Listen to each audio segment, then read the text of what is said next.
Leishmaniose é uma doença terrível que pode causar sérios problemas ao seu cão, inclusive provocar a morte se não for tratada a tempo. Por isso nós reforçamos: prevenir é o melhor remédio. Oi pessoal, hoje nós vamos falar sobre leishmaniose. Leishmaniose é um grande desafio na nossa cidade, não só aqui em Natal, mas em outras capitais do Nordeste, e a doença se espalhou pelo Brasil todo. Para nós, ela continua, além dela ter ido para outras capitais, ela continua nos desafiando no nosso dia a dia. E o que é a leishmaniose? Leishmaniose é uma doença transmitida por um flebotomínio, que é uma espécie de mosquito, que na verdade não é um mosquito, mas é uma espécie de mosquito, ele se parece para nós como um mosquito e ele tem comportamento de se multiplicar em matéria orgânica. Esse flebotomínio, ele se alimenta nos cães e através dessa alimentação do sangue, ele transmite a doença, transmite o protozoário. Esse protozoário, a leishmania, ela passeia pelo corpo todo do cão e causa inúmeros sintomas. A doença ela pode afetar animais de qualquer idade e os principais sintomas são os sinais dermatológicos, esses são os mais comuns. Então o animal pode apresentar descamação, aquela pele cheia de caspas bem aderidas na pele, feridas nas pontas da orelha que não cicatrizam, feridas nos cotovelos, unhas crescidas. E aí, a partir dos sinais dermatológicos, também pode ter sinais em outros locais, como os linfonodos aumentados, igual uma íngua que a gente tem quando tem dor de garganta, por exemplo, o cão também faz esse sintoma. Além disso, ele pode sangrar o nariz, emagrecer, perder massa muscular, ficar com aquele aspecto magro excessivamente, fazer atrofia da musculatura, como se a gente estivesse visualizando toda a parte óssea do cão. Então, realmente é uma doença muito debilitante e um dos órgãos que nos preocupa é o rim, porque um cão com leishmaniose ele morre de doença renal na sua grande maioria das vezes. Além de todos esses sintomas, e aí quando a sintomatologia é clássica, a gente olha para o cachorro e imagina, nossa, esse cachorro deve ter calazar, deve ter leishmaniose. Calazar é outro nome da leishmaniose. Mas, além disso, esses animais eles podem apresentar também ausência total de sintomas. E aí isso nos preocupa muito, porque quando você tem um cachorro cheio de lesão na pele, você pensa na leishmaniose. Mas quando o cão nada tem, é gordinho, o pelo é bonito, é brilhoso, não tem feridas, não tem perda de peso, não sangra o nariz, esse é muito difícil de desconfiar. Mas o ideal, pessoal, é que nós façamos exames regulares dos cães, mesmo que eles sejam assintomáticos.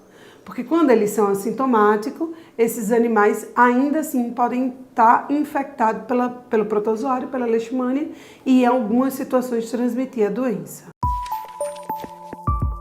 A partir dos sintomas a gente suspeita e aí pensa-se no diagnóstico. O diagnóstico ele é feito através de duas formas.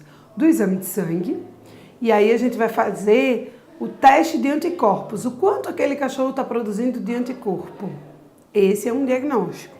E o outro diagnóstico é procurar o próprio protozoário, é o diagnóstico parasitológico. E aí isso fica a cargo do médico veterinário, porque aí cada caso é um caso, tem animais que precisam fazer os dois, tem animal que um só é suficiente, mas existem essas duas provas específicas para a leishmaniose. Além disso, é importante que o cão faça exame de sangue como hemograma, avalie como está a função dos rins, avalie como está o funcionamento do fígado, para que haja um diagnóstico completo da doença. Hoje é possível tratar a leishmaniose. Nós vivenciamos épocas em que o tutor precisava entrar na justiça, que haviam grandes brigas jurídicas, que haviam disputas para que o cão fosse ou não tratado. Isso acabou. Hoje nós temos liberdade de prescrição. Porém, é importante citar que o tratamento é oneroso, requer um investimento elevado e aí ele não é acessível a toda a população, infelizmente. O tratamento também não tem como objetivo controlar a doença. O tratamento tem como objetivo controlar aquele cãozinho que está com você, que dorme na sua cama, que é seu filho. Esse é o objetivo. E hoje ele chegou como uma opção de não fazer eutanásia dos cães. Imaginem que antes um cão com diagnóstico de leishmaniose tinha que morrer. Hoje não é mais assim. E isso é sensacional. É importante frisar que um cão com leishmaniose ele precisa ser tratado por toda uma vida. Não há cura parasitológica, mas o animal fica bem, ele fica clinicamente bem muitas vezes, ele responde bem ao protocolo, ele vive longos anos com a doença e nesse objetivo de tratamento está que esse animal não seja um cão transmissor. Então a nossa preocupação não é só com o bem-estar do cão, é com o bem-estar da sociedade também. Pessoal, o ponto mais importante de hoje é falar sobre a prevenção da leishmaniose. Quando a gente previne a doença, a gente não precisa tratar, não precisa diagnosticar, não vai ter sintoma clínico. Então, a chave do sucesso está na prevenção. Não existe um único método eficaz para prevenir a leishmaniose. A leishmaniose precisa de ação somada e continuada. O flebotomínio, ele se multiplica em matéria orgânica. Então, o que a gente precisa ter controle é de frutos, por exemplo, que caem maduro, que ficam no ambiente, folhas que caem e não são recolhidas, esgotos, ambiente que tem animais como galinha, que fazem os dejetos e que eles ficam lá. O macho do flebotomínio, ele se alimenta de seiva de planta, então ele gosta de copas de árvore e principalmente de árvores frondosas, que há pouca luminosidade. Então, a poda da árvore é um processo importante no controle do flebotomínio. As fêmeas se alimentam de animais de sangue quente, de uma forma geral. Então, galinha é uma boa fonte de alimentação para o flebotomínio.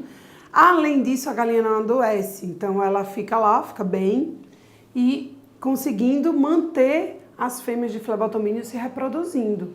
Essa medida ambiental é uma das medidas. A outra medida ou as outras medidas, melhor dizendo, são as medidas centradas nos cães. Existem duas formas de controle especificamente dos cães. Um é o uso de coleiras e repelentes para que evite que o flebotomínio faça a alimentação no cão, o repasse sanguíneo. E a outra medida é a vacinação. É importantíssimo, pessoal, importantíssimo não só vacinar o animal, mas usar primeiro e antes de pensar no esquema de vacinação, coleiras e repelentes. Qual que é o objetivo da vacina? O objetivo da vacina é que esse cachorro não adoeça. A vacina não impede que o flebotomínio vá lá e pique o cachorro, mas a vacina ela tem por objetivo melhorar a resposta imune para que se esse cão for picado, ele não adoeça. Do outro lado, a coleira e o repelente, eles impedem que o flebotomínio chegue no cão e que faça o repasse sanguíneo. Então, não é que coleira e repelente é melhor que vacina, é que não existe vacina sem coleira e repelente e o melhor, realmente, é fazer as duas coisas, é somar a ação, usar coleira, usar repelente, fazer vacinação, limpar o ambiente. Pessoal, veja o tamanho do nosso desafio. Nesse frasquinho tem inúmeros flebotomínios, conhecido como mosquito palha. Olha como eles são pequenos. Então, não se iludam em pensar, eu não vejo mosquito na minha casa. Esse aqui você não vai nem perceber a existência dele, de tão pequenininho que ele é. E é exatamente quem transmite a leishmaniose e causa todo esse transtorno. Importante demais a prevenção. Não descuide disso, porque o seu animalzinho merece esse cuidado.